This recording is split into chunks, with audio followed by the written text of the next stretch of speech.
Welcome inside edition number 92, already 92 editions of the soon to be award winning Minnesota Sports Chat. You know the drill by now. Award winning, if only in my own mind. Out of the gate, very quickly, a reminder to rate and review Minnesota Sports Chat on Apple and now Spotify. Spotify getting hip with the times. I'm apparently not very hip with the times if I'm using words and lingo like hip with the times. But please rate and review on Apple and Spotify. And no matter how you are listening to Minnesota Sports Chat, please tell your friends and family. The organic growth of this podcast has been really awesome. And I am so appreciative to each and every one of you who make time for this little podcast once, sometimes twice a week. So thank you. The pod really has nothing to do about me. I just sit down and talk with people. It has everything to do with those of you who make the time to actually listen and care about what myself and my guests have to say. Speaking of guests, this guest is a very good friend of mine. We go back to numerous stops, college, plenty of other spaces and stops in between. It is Mr. Manny Hill at Manny Hill 84 on Twitter, Manny at Jazz 88 KBEM in North Minneapolis, and also still some behind the scenes and other work for Score North as well. Manny, per usual, it is always great to see you, this time via the StreamYard machine. Yeah, we're just switching it up from Zoom, right? Trying the StreamYard application now. This is pretty cool. Well, again, I'm trying to get hip with the times, as I said in the outset. How you been? It's been when did I last see you? Actually, not too long. We got together a couple weeks ago, didn't we? Yeah, it was for the we hung out New Year's Eve, right, for the college football playoff. Ah, A couple of college football games that were not very competitive, unfortunately. story of the college football playoff, as you and I talked about just between you and I watching the games. And I know other people have done this too, but I know we went back. There's really only been like two competitive college football playoff games. So again, I'm not necessarily poo-pooing the idea of allowing more teams in. Eventually, it's going to go to 6 or 8. I'm not an idiot in a weird way. I think that's good for a place like Minnesota. Might be easier to keep a PJ Fleck around for the longer term. But that's not going to solve the issue that you're probably always going to have two or three top heavy teams like Georgia, Alabama, Clemson, and Ohio maybe State. even yeah, and maybe even Notre Dame if you want to throw them in the mix for 5, but really only 3 of those teams outside of LSU once and Ohio State once have really been all that competitive in the college football playoff era. So I don't understand how adding more teams really fixes anything other than doing what baseball and the NBA has done and even the NFL in the last few years, make everybody feel like their season means something and they have a chance, except for the 7 seeds in the NFL this past week. And good luck to you. Good yeah, luck. it's been I mean, you and I we've had a lot of conversations behind the scenes about the playoff. And I mean, I would personally would rather see it stay at 4. If they're going to expand it, maybe expand it to 6, and then leave it the hell alone at that point. But I mean, this is the era of sports that we're in, where everybody, there's never enough. Everybody always wants more. They want a bigger playoff field. They want everybody to have a chance, when the reality is, it doesn't matter how far you expand this thing, you're still going to have the powerhouses, rising to the top of these things. So Yeah, and at what point, Manny, before we talk a little bit of Vikings, at what point do your regular seasons become, I don't want to say meaningless, but they definitely mean a lot less. And I point to the NBA now, who apparently is allegedly close to doing that in-season tournament. Well, what the heck is the point in that? I mean, I money, am I wrong? I don't get that at all. That's just something you do to it's money. create a little bit of excitement. Yeah, I mean, it's about money. It's about, being able to have something else to sell to viewers, to consumers. I mean, that's ultimately what it always comes down to, right? Whenever these leagues make these types of moves, whether it's expanding or realignment or whatever the case may be, it's always about making more money. The NFL added a seventh playoff team to each conference for why? More money, to add an extra game to wild card weekend. An extra game to wild card weekend means what? More money. So that's ultimately what it comes down to. I mean, it is what it is at this point, right? Like we've always talked about, even with the sort of the shakeup that we're going to have in college football and I guess with basketball too, with the conferences, with Oklahoma and Texas going to the SEC in a couple of years, right? I mean, that's just basically about money. The super conferences, that's going to be about money as well. So whenever big changes like this happen, it's always going to be about the almighty dollar. And just unfortunately, we're just going to have to deal with it and accept it. Well, don't get me started on how dumb the Monday night playoff game is. Full Oh my God. disclosure, as Yeah. we record this podcast and probably drop this podcast, we are into the afternoon on Martin Luther King Day, Monday, January 17th. Manny and I work for employers who are grateful enough to let us acknowledge this day with an off day, participating in the national holiday, which I believe almost all employers should. We might get to that in 5 filler questions, Manny. So hold your thoughts there. But as we record this podcast, there is still one wild card game to be played tonight. No, it will not have anything to do with the Minnesota Vikings, who somehow were not good enough to be one of the top 7 teams in Well, the NFC. I mean, the Vikings did share the distinction of losing to both of these teams during the season, right? Well, and that's probably why they're one of the main reasons why they are left Yeah. out of the playoffs here in 2022. Okay. So again, that disclosure, we're recording this on the afternoon of Monday, January 17th. There is a chance the moment we're done recording this, the Vikings will leak that they found a general manager, or somebody will listen to this podcast in 2 days, and maybe that's the day the Vikings leak that they have a general manager. So Manny and I decided we're just we're going to kind of look at this from the top down, not necessarily with names and people, but more just thoughts and ideas. As I almost send my headphones flying out of my ears there. Okay, so I'll start, Manny. People say, well, who should they be looking to hire? Who should who should lead the organization? What type of leader? It's all these questions get asked. And I look at it fairly simple a couple different ways. It's the same thing I always say when somebody says, well, you can get rid of the head coach, but who are you going to get that's any better? And my reply to that is, I always understand that. Like, that is an understandable argument. I get that.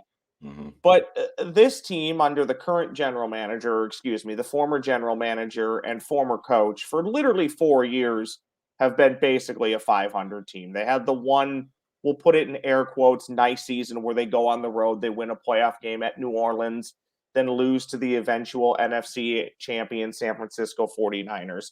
I always say this, Manny, it's not my job to know who's better. I'm the fan. I'm just taking it in. I have Mm-hmm. ideas and I have thoughts. It's not up to me to go hire a better general manager who then, in theory, hires a better head football coach. I look at it this way. Between the two, I think there needs to be good collaboration. I think at the end of the day, you need to know who is the actual decision maker, because I think at times between Rick Spielman and Mike Zimmer, Rick Spielman was the decision maker, but I think at times he let Mike Zimmer into the kitchen too much or into his own head. Hence, probably the Daniel Carlson situation as to why Daniel Carlson's on his way to being a Hall of Fame kicker for the Las Vegas Raiders and not for the Minnesota Vikings. So I don't necessarily have names, even if I would have said come up with names. I just think it has to be a collaborative approach between the two. I mean, we're hearing reports now that Zimmer and Spielman weren't talking much the last year or two. That can't happen in an organization. And it's actually even more mind-boggling that Zimmer could have gotten any sort of extension if those reports are to be true. I don't know how true they are. You always have to consider the source. But the fact that it's being said, there's some truth to that. So, obviously, an easy, dumb thing to say. I want the hires to be better than what you had. I acknowledge how dumb that is.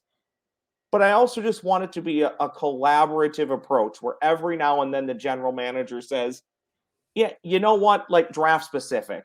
I really think we need this offensive lineman, but I understand why you think we need to draft this wide receiver or maybe this defensive end.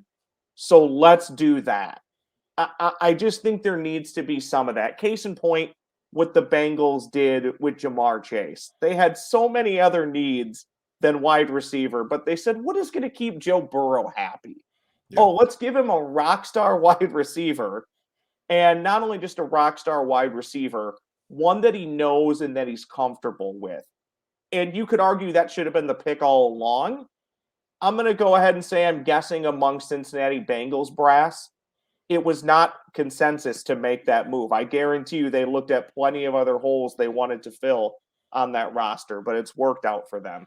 So I would say this between the new Vikings head coach and the new general manager, and I do think the head coach will follow very quickly after the general manager, and maybe we'll get to that. But I just think it's got to be collaboration and communication. Yeah, no, you're right. And I mean, those two guys, whoever they are, they need to be on the same page. They need to have the same vision for where the organization is going, on the football field. And they have to have similar philosophies on, offense, defense, special teams, whatever the case may be, in order to maintain a extended period of success, right? I mean, it's with the Vikings the last 4 years, particularly with after the Kirk Cousins signing. I mean, let's be honest. I think it's pretty obvious that Rick Spielman was in favor of signing Kirk Cousins, and I don't think Mike Zimmer was as much of a fan of that. I mean, he even said it at the before they even signed Cousins, um, that he basically hinted that if we don't get this right with the quarterback position, I'm going to be out of a job. And Foreshadowing. yeah, and the reality is you look at the signing of Kirk Cousins for the last 4 years. I don't give a damn about Kirk's numbers. I don't care how many times he threw for 4,000 yards and 30 touchdowns and all that other stuff. They made the playoffs one time in 4 years. And that when you invest that much money into a free agent signing, oh, by the way, it's the most important position in the sport, and you make the playoffs one time in 4 years, that's a failure. It's a monumental failure.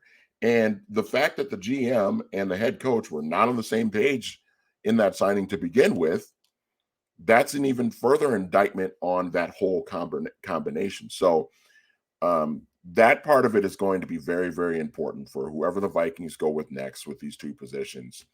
And I think Mark Wilf made a great statement in that you got to find the GM first, and then let the GM, have a lot of input on who the next head coach is going to be. Now I know they did was it Nathaniel Hackett, the Packers offensive coordinator? They did like a Zoom interview with him or something like that. Now you can obviously circle back and have another interview with a guy if the time permits. But I do think getting this GM in place, whoever it may be, is going to be really important to the direction of where this franchise is going to go, because that person is going to have a ton of input on who the next head coach is going to be. And also sort of a domino effect. What are you going to do with the quarterback? And I think that's going to be a really important question too, Ross. When the Wilfs are talking to the next general manager, and when the general manager is talking to the next head coach, whoever that may be, what are you going to do with Kirk Cousins? What do you see in Kirk Cousins? Is this something where we can have him around for a long time? Do you want to continue to try and build around him? Or do do we need to cut our losses and move in a different direction? And at that point, if you're going to move on from Kirk Cousins, I think it's imperative that they trade him this offseason. You can't. I don't think that you can go into the 2022 season with Kirk Cousins as just sort of this lame duck quarterback prime for free agency, because you let him walk and you get nothing for him in a season where you're very likely not going to win anyway in 2022. It's just kind of a wasted year when you could have moved on from him and got at least something back for him in return. Yeah, and once the dominoes fall into place where Aaron Rodgers, more than likely, he's not leaving Green Bay, so that takes him off the board. Now there's rumblings if Houston decides to hire Brian Flores, well, then Deshaun Watson may end up choosing to stay with the Houston Texans, and they may be able to mend those fences because Flores was the reason that Deshaun Watson wanted to go to Miami. Well, now he doesn't need to go to Miami. He's in Houston and they're together. So what I'm saying is once those dominoes fall, there will be suitors for people like Kirk Cousins and definitely Russell Wilson and maybe potentially even Baker Mayfield. I think there'll be plenty of time to talk about Kirk Cousins and the other quarterbacks and the quarterback carousel. I remember going back to last year, GM types thought up to 7 or 8 different quarterbacks could move in the offseason, and that didn't happen. There was a handful of them. So we'll see. Ross, we're even hearing some rumblings that Russell Wilson might end up staying in Seattle. Right.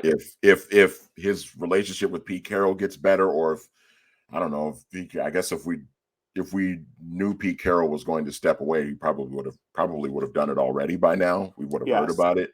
But there's even a possibility that Russell Wilson might end up staying in Seattle. I don't know. We'll see. On the head coach, why I said I think the head coach will follow very quickly.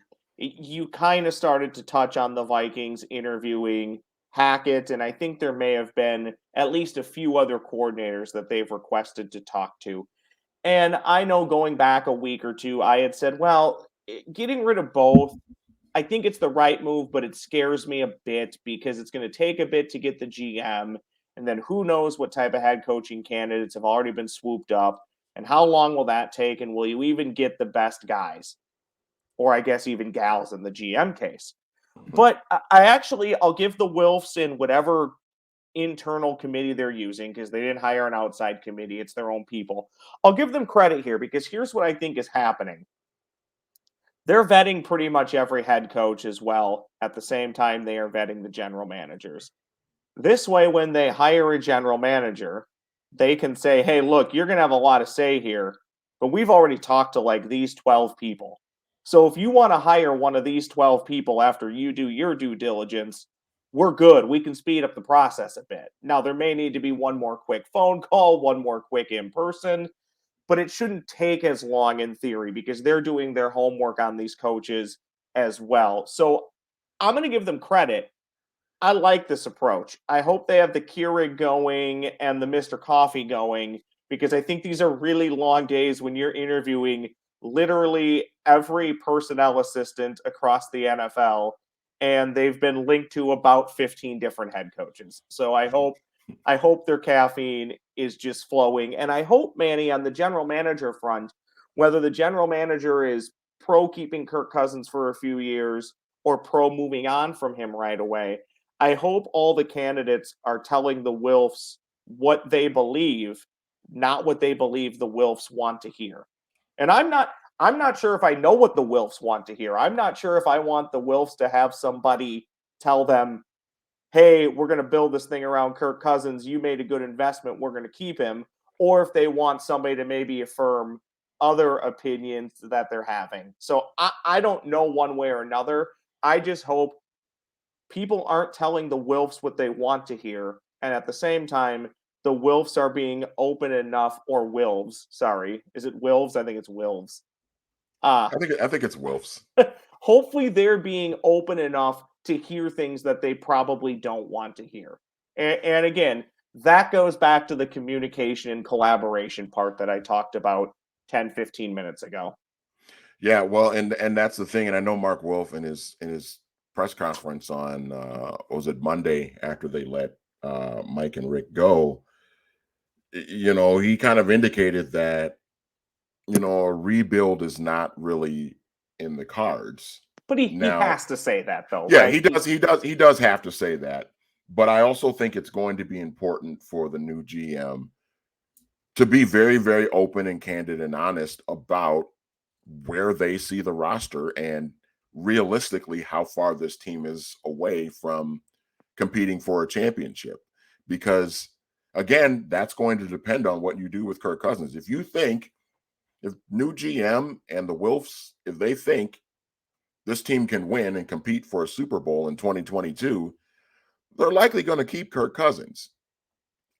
Personally, I don't agree with that. I would not agree with that. I would not go into this season thinking that I can compete for a Super Bowl because I think there are way too many holes on this roster that can be fixed in one offseason to all of a sudden, oh, now they're going to go 13-4, win the NFC North, and they're going to go to this, they're going to play in Super Bowl 57. Like I think there are long ways away from that. Now, we've seen in the NFL, we've seen teams turn things around pretty quickly. So when I say they're a long ways away, that's not me saying, oh, next 4 years, next 4 or 5 years, it's gonna be a really slow rebuild like they do in the NBA. 2025 will be the year where the Vikings, get back to competitive football. No, I mean you can turn it around pretty quickly. I just think it's going to be important for everyone involved to be number one on the same page and have the same vision and to have a realistic thought on where this team and where this roster actually is and what is attainable this offseason to get towards the right direction to where this team can compete for a championship. Okay, so a few quick things before we get into 5 filler questions. We don't need to spend a ton of time on this, but I continue to think, still a week later, it's ridiculous that Ziggy Wilf can't show up or have any part to do with the press conference that Mark Wilf did. I get it. Mark Wilf has become much more of the figurehead, but Ziggy still owns more of the team. So the fact that Ziggy can't just show up and literally read a statement for 60 or 90 seconds and And he then used pass. to do that. Yeah. Ziggy used to be the guy at the forefront. And all of a sudden, the last few years, it's been Mark. I don't understand it. I don't And understand why that's I get changed. it. Like he's not great at it, but he still should be doing it. So Yeah. He that's still has one to have thing. some form of a presence. That's one thing. I want to get to a Twitter question, which again, we don't need to spend a ton of time on it, but I do want to get your opinion on it. So this question came from the Toos on the Twitter machine. I think he follows both you and I told him I would talk about it in the newest Minnesota sports chat. He tweeted this yesterday in reply to I think something that I said about Robbie Gould. And his question, what is worse? For the Vikings to have given up, this is what he calls them, by the way. What is worse, for the Vikings to have given up on Danny Carlson or the Bears on Robert Gould? And I think it's bad for both. Like, kickers are like quarterbacks. When you have a good one, just do whatever it takes to keep them. And Yeah. and even the Packers have kind of figured that out. Mason Crosby every 3-4 years turns into missing Crosby, but he almost always figures it out when they really need him to. And he's a good, solid kicker. That's a really tough one. I lean the Vikings made the bigger mistake because if the Vikings didn't draft Danny Carlson, somebody else was going to draft him. It's not like the Vikings reached to draft him. He was a legit draftable kicker that most teams in the NFL thought could be a really good kicker for a really long time in the NFL. So I lean the Vikings made the worst mistake because Daniel Carlson appears to be, I joke about Hall of Fame. Maybe he will be a Hall of Fame or kicker one day. Sorry, maybe he'll be a Hall of Fame quarterback too. Never say never. But I feel like that's the worst one just because you drafted him in the 5th round, I believe. And then you immediately, maybe he was 6th, I can't even remember. Well, And they then you traded up to take him, Ross. Remember okay. they traded up to take him. I think it was in the 5th round actually. And then you turn around a handful of weeks into the season and get rid of him because I mean, I'll be honest, it was a shaky preseason and a shaky early season, and then he misses 3 kicks in Green Bay in a game, to Kirk Cousins' defense. You probably should have ended up winning because of Kirk Cousins, but you lost because the kicker couldn't make field goals. But knowing what we know now and what we've seen now, I think it's the Vikings giving up on Danny Carlson, but also the Bears. What are you thinking? Robbie Gould made almost everything in the elements in Chicago, and you let him walk. Then you end up losing a playoff game because of it. Robbie Yeah. Gould now goes to San Francisco, and he barely misses there. He's still perfect in the playoffs. Nailed a few 50-yarders against Dallas. I'm Mm-hmm. blanking on who they played. It's only been 24 hours. But Manny, I lean it's Daniel Carlson, but that's a really damn good question. Yeah, I mean, I think I lean Daniel Carlson too, just because of the investment that they made into him, trading up into the 5th round to take him, and then pulling the plug on him immediately after, was it week 2, that game he missed those 3 field goals in that tie against the Packers in 2018. I mean, I to give up on him that quickly when you made that much of an investment, and again, we're talking about a 5th round pick here, so it's not, I don't want to blow that out of proportion, but you did make the effort to trade up to take him, and you took him for a reason. And to just cut ties with him like that quickly and give up on him, and then to see him a couple of years later basically be one of the elite kickers in the NFL now. And he had a struggle. He struggled when he first got to the Raiders. That first full year with the Raiders, he didn't do so well. But the last 2 years, he's been outstanding. And that to me is a little bit worse. Now the Robbie Gould thing, that did come back to haunt the Bears. It cost them in a playoff game. But I also kind of give the Bears a little bit of a pass just because Robbie Gould was there for such a long time. Yeah, and he was And older. And he was older. and he was older. And sometimes, you move on from a kicker when he's a little bit older, it ends up being kind of the right decision. We kind of saw that with the Cowboys bailing on, no pun intended there, bailing on Dan Bailey. We saw Dan Bailey kind of fall apart by the time he got to the Vikings. So, yeah, I lean Daniel Carlson in that regard, just because of how quick it was, and just to pull the plug on him that quickly was just really kind of an overreaction, I think, by the Vikings brass. Okay, very quickly, Manny, you know me. Every year I live in fear that the Green Bay Packers are going to win the Super Bowl. I text you all throughout the year. I tweet it to anybody who pays attention at Brendel Ross on Twitter, BrendelRoss. I live in fear of the Packers winning the Super Bowl, and I wouldn't every year, but I would specifically say to this year, I wouldn't be shocked if they don't win the Super Bowl. But I got to be honest, Manny, I'd be pretty surprised. I think they're by far and away the best team in the NFL right now. And they're actually getting healthier as the playoffs start. And I don't buy into any team in the NFC outside of Green Bay. And I get that people say, well, the Niners, the Niners, the Niners. Even though it makes no sense, I'm a huge law of averages guy. At some point, Green Bay is going to beat San Francisco in the playoffs in Lambeau. It'll probably be this year. The Buccaneers win over the Eagles doesn't do a ton for me. The Eagles aren't very good. The Buccaneers are kind of trending in the wrong direction. Yeah. I this is odd. I kind of buy into the Cardinals, but the Cardinals also have some awful losses. And again, as we record this, they still got to win the stupid Monday night wild card game. I don't believe for 1 second the Rams can beat Green Bay. Literally not a second. So I Yeah. just don't buy into anybody in the NFC. And then I look at the AFC, Manny, and believe it or not, I think I'm actually cheering for the Titans to come out of the AFC.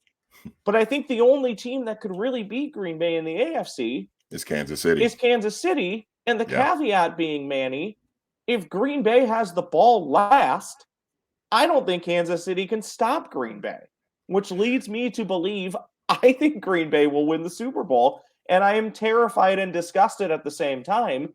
but I've also come to grips with it that when it happens, I don't think I'll be as annoyed as I was a decade plus ago when they won their last Super Bowl. Sell me that it won't happen. That's what I want from you. Well, in past years, I've always been able to sell you that it won't happen, and I've been right. But this year it Oh does. no. Well, here's the thing. It does feel a little different this year, though, doesn't it? Like, seriously speaking, it does feel a little bit different in that Yeah, it does. sort of the It sucks. crazy.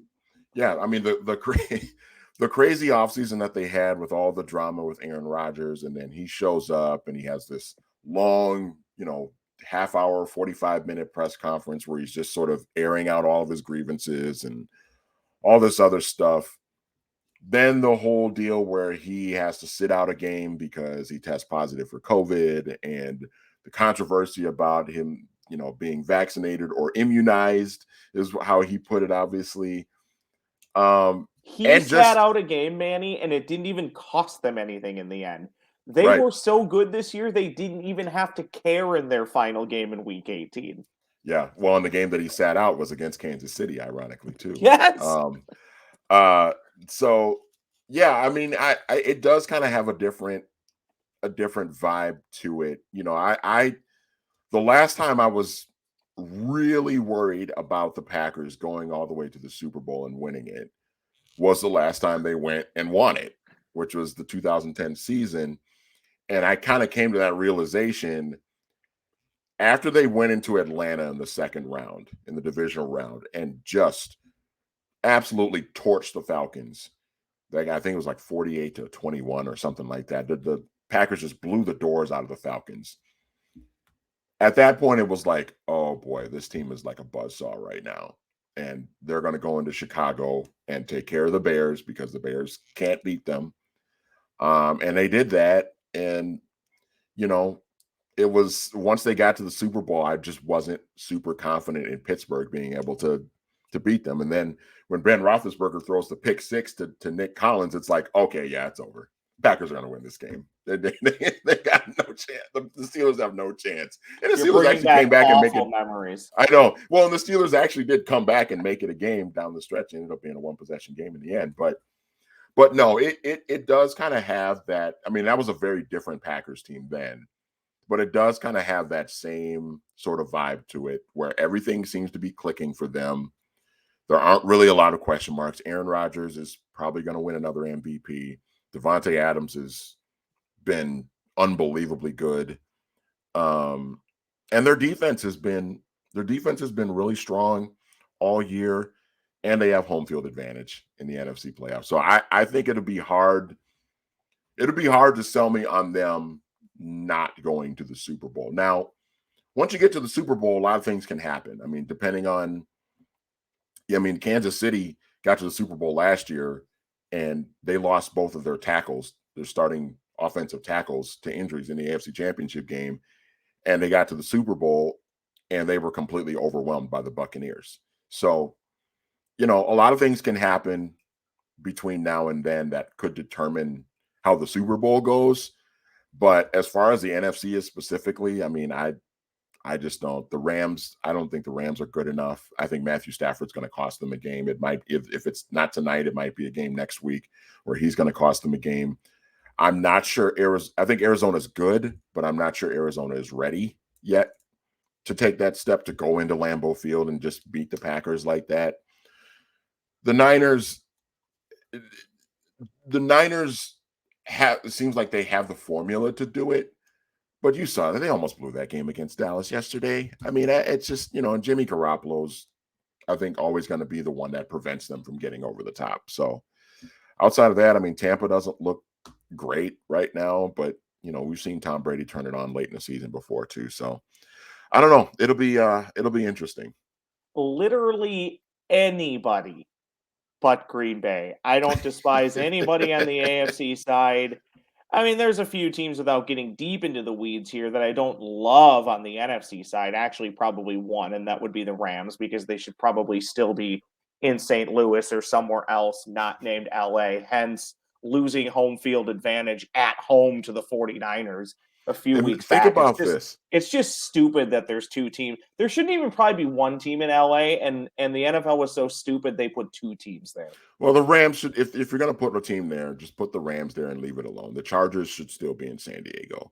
And the fact that, I mean, both of those teams being sort of ripped away from their cities has been a travesty. But to me, like to pull the Chargers out of San Diego because the owner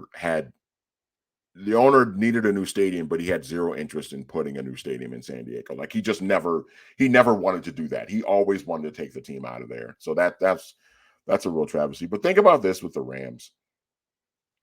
They gave up 2 first-round picks for Matthew Stafford. And he might end up being the reason why they don't go to the Super Bowl and host it. Colts gave up a first-round pick for Carson Wentz and didn't even make the playoffs. I mean, So how about that? How it about is that, buyer man? beware when you go out and look for quarterbacks, which is why I would rather accumulate assets and try and find one in the draft. I think if you draft a quarterback and get burned by that, that's giving up one pick and making a mistake versus giving up multiple And picks. and here's the thing, Ross. If you draft a quarterback and he fails, and you know within a year or two that he is not the guy, you can turn around and draft another one again. Yeah, There's teams no do it all reason. the time. Teams do it all the time. We saw Arizona do it. Arizona took Josh Rosen 1 year and they realized, okay, this is not going to work. They fired the coach too after 1 year. I think it was Steve Mills, right? And they said, this is not going to work. We're bad. We're still bad.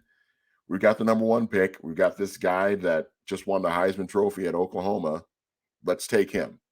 He's incredible. Let's take him.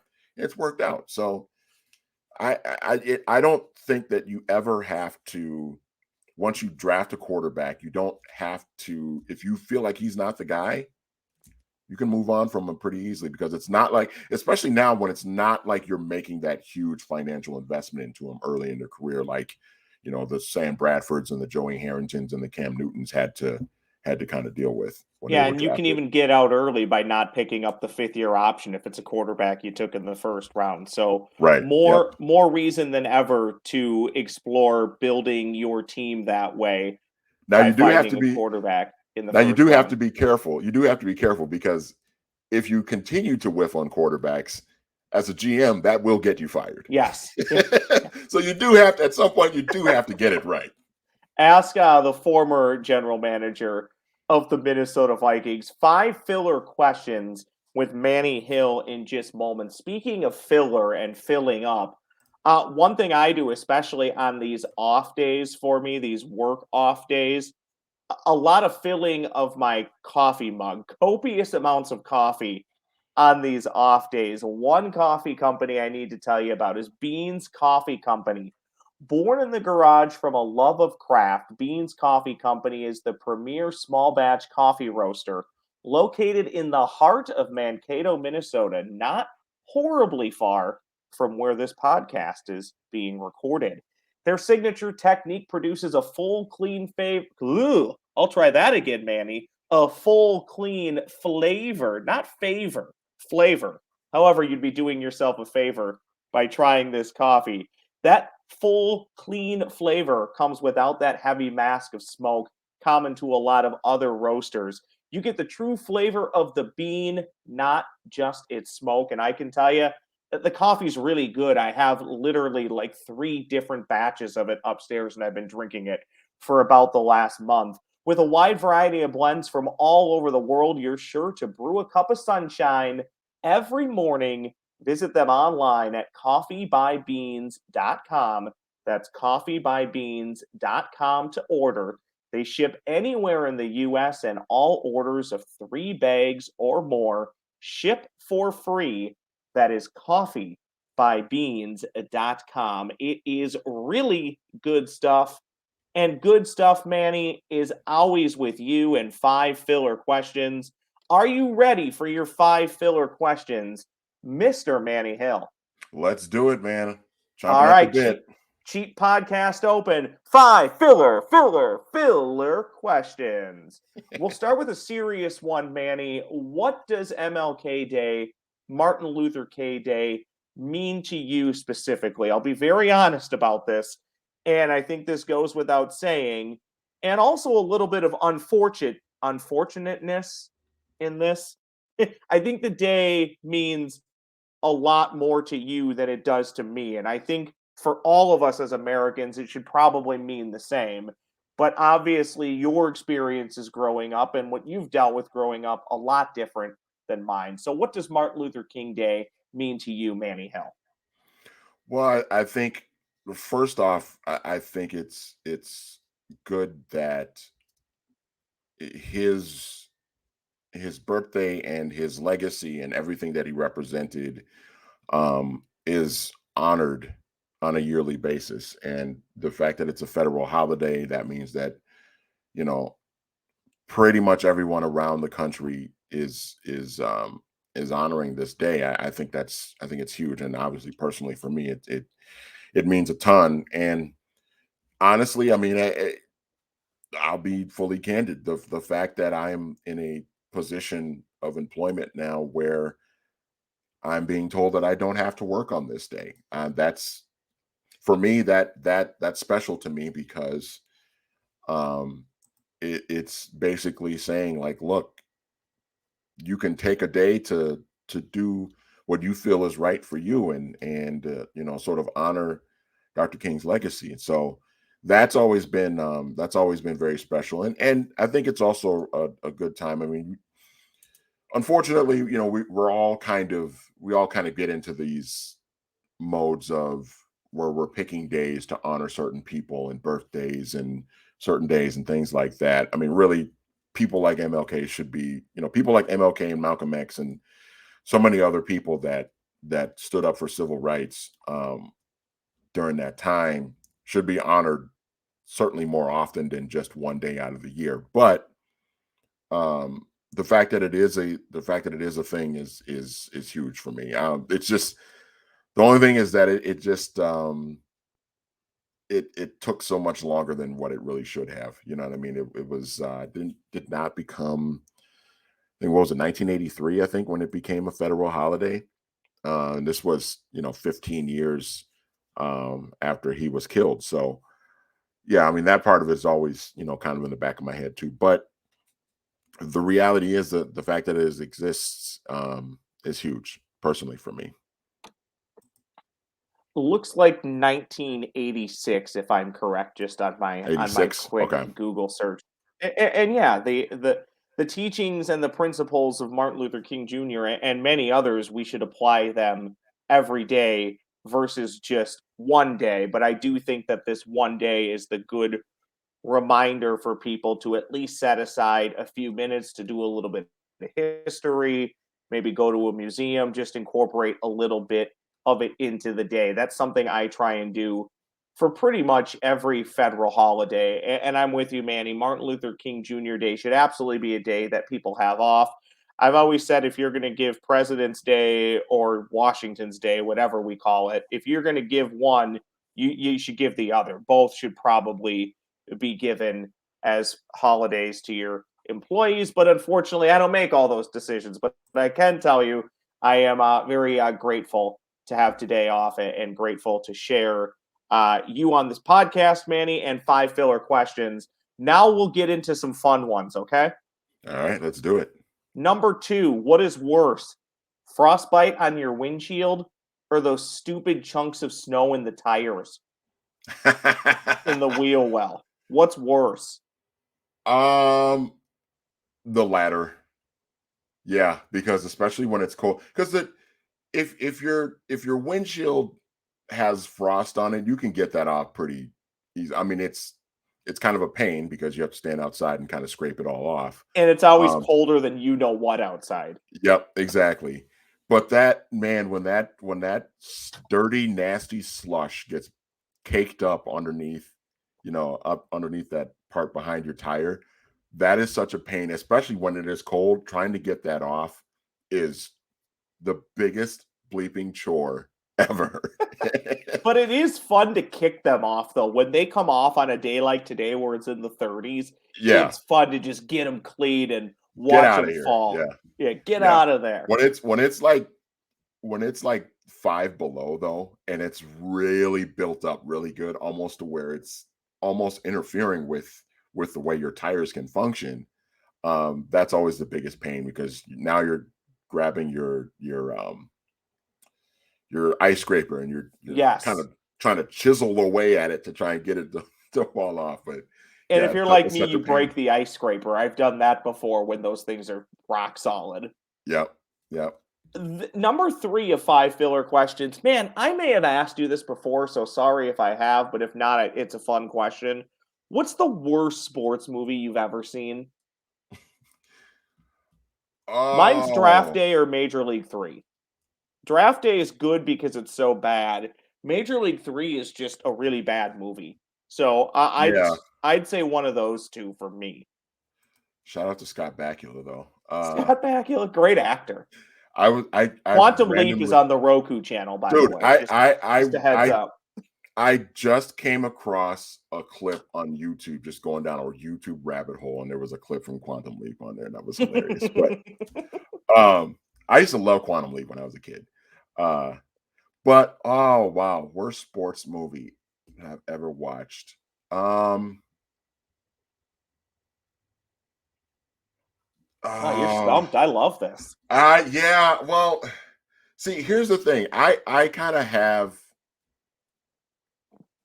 an affinity for sports movies that are widely considered to be not good, just because personally I like them a lot. You and I, we've had this conversation before. I liked Major League Two. I enjoyed Major League Two. Yeah, I know I've never gotten. everybody else hates it. Everybody else says it was terrible. And even now you can go back and watch it and you can say, okay, yeah, I can see why people think it's bad, but I still like it. Yeah, I still enjoy it. I'm I've still never quoting lines from understood that why movie it all gets the to time. disdain. Yeah, I'm still quoting lines from that movie all the time, always in the back of my mind. So I'm just not a fan of the super like sentimental sports movies. Like, you know me, I've never been a big fan of Rudy. Never been a big. I've always thought Hoosiers was a little bit overrated, even though I love Gene Hackman. But I don't know. I wouldn't include those in like the worst sports movies I ever watched, because those were actually like good, well put together movies, even though I thought they were a little bit too sappy and over the top. You're tap dancing around this I question to know. avoid giving an I, answer is impressive. I know. I'm trying to. We might have to circle back to that one because Okay. I'm trying to Well, think of one. here's the reason why I asked it. I may end up going to see what I think that Kurt Warner movie. I think it's going to be awful, but I may end up going to see that today just because I need something else to do on this off day. So I'm thinking about checking that out. So Mhm. I may go check that out. Who knows? Okay, you're not getting away with number 3. We'll come back to it. But number Yeah. 4, what's easier to do? Eat ice cream in the winter or hot soup in the summertime? Soup in the summer. The Yeah, because hotter if the you water, the better the soup. shout out to Joe Kynes. That's what Joe Kynes would tell us. Go search it on YouTube for those who are wondering. Yeah, I would definitely say that it was yeah, eating soup in the summer just doesn't seem to be productive at all. See, I'll do both. I'll eat ice cream when it's -30. I'll eat soup when it's 105. And yes, I will eat soup out of a can. I have no problem with canned soup just heated up on the stovetop. Number 5, what do you absolutely just despise spending money on? Mine is parking. I will walk 2.5 miles if it saves me money on parking. The most I ever want to spend on parking is probably $10. And in 2022, that is getting to be darn near impossible unless maybe you're going to a Twins game. But I even have some free parking spots in and around Target Field, which I won't tell people about because I want them to stay mine. I've told too many, and now the word has spread. But I despise spending money on parking. I would say a couple of things for me. One is um things that you need, like things that you need for like appliances at your house. So Oh like yeah, yeah. dishwashing detergent or laundry detergent, things like that that you just have to buy. It's like I don't want to spend $20 on this big box of Tide. I want to go spend $20 having a beer at the bar, or, a couple of beers at the bar instead. Yeah, so it's probably that. I also absolutely hate like convenience fees, paying for like convenience fees when Yes. you buy, tickets to whatever. I'm not going to disparage any ticket selling sites or anything like that, but just the extra fees when you think, oh, I'm going to have to pay this much for this Timberwolves ticket, and then you find out, oh, there's an extra charge of $17.95 for whatever fee. Like, it just drives me crazy. Can't stand spending Oftentimes money on that. oftentimes the fees in the ticket become like a half to two-thirds the price of the ticket, which is Yep. just ridiculous. Okay, circling back, number 3, worst sports movie you've ever seen. Uh Gosh, I'm still thinking about it. I'm still thinking about it. It's not Draft Day. You can't even steal Draft Day from me. Draft Day was horrid. No, Draft Day was pretty bad. But I just feel like there was a worst movie that I watched, worst sports movie. Probably maybe the Benchwarmers or something. I was thinking maybe the Rob Schneider movie. Oh, yeah. Yeah, That I was pretty forgot about bad. that. That one's That not was that good. Yeah, that that one one's was not that good. that one was pretty bad. I didn't think I thought what's another one? What's the Joanna Man? Do you remember Joanna Man? Oh, yes. Yeah. Yeah, where Well, he who starred in that, though? Do you that what I remember Vivica Fox was in it. Miguel Nunez, I think was the okay. lead actor. Yeah, where he dresses up as a woman and plays in the WNBA or Yep. something like that. It's Yep. just like, oh my God. Yeah, that was bad. Was not a good movie at all. Well, you've done it, Manny. You have completed. Congratulations to you. You have completed your second or third round of 5 filler questions. Filler questions. Copyright Phil Mackey, I guess. He was the first to get 5 filler questions, and now I've just stolen the bit for other people going forward. Manny, as always, a ton of fun. I think I'm doing good on the Manny quota for Minnesota Sports Chat because we are a half a month in to 2022 and you have made one full appearance. Thank you. Always a pleasure to be on with you, my friend. I love it every time. Find Manny on the Twitter machine if you don't already. I'm sure you do, but if you don't already, at Manny Hill 84. Funny as we're sitting here, I just got an email updating me about my blood donation from 7 to 10 days ago. They always keep you up to date as to where it's at in the process, where it's going, what it's doing, all that fun stuff. And it reminded me, just to remind you, that yes, your one blood donation, it can help save the lives of multiple people. I know so because they told me with my most recent blood donation. Shout out to all you Power Red blood donors. I could help up to 3 people with my donation. You can make a difference in the lives of others. Give blood through the American Red Cross. It's so easy to help out hospital patients. Call 1-800-RED-CROSS or visit redcrossblood.org. That's redcrossblood.org. Or you can do what I do on this here device. You can download the blood donor app in your device's app store and sign up that way. And it's kind of fun to track where your blood's going. I've had blood stay here in the Twin Cities. I've had blood go out to the coast in the Carolinas. So pretty fun. Donate blood if you can. Most of you can. And the shortage right now is real. They are very short. So if you can donate blood, please, please do. Thank you very much to Manny Hill for joining edition number 92 of Minnesota Sports Chat. Thank you to you for listening, telling your friends and family all about the pod. And thank you for rating and reviewing on Apple and Spotify. I'm Ross Brendel saying thank you so much for listening and watching. We'll talk again real soon.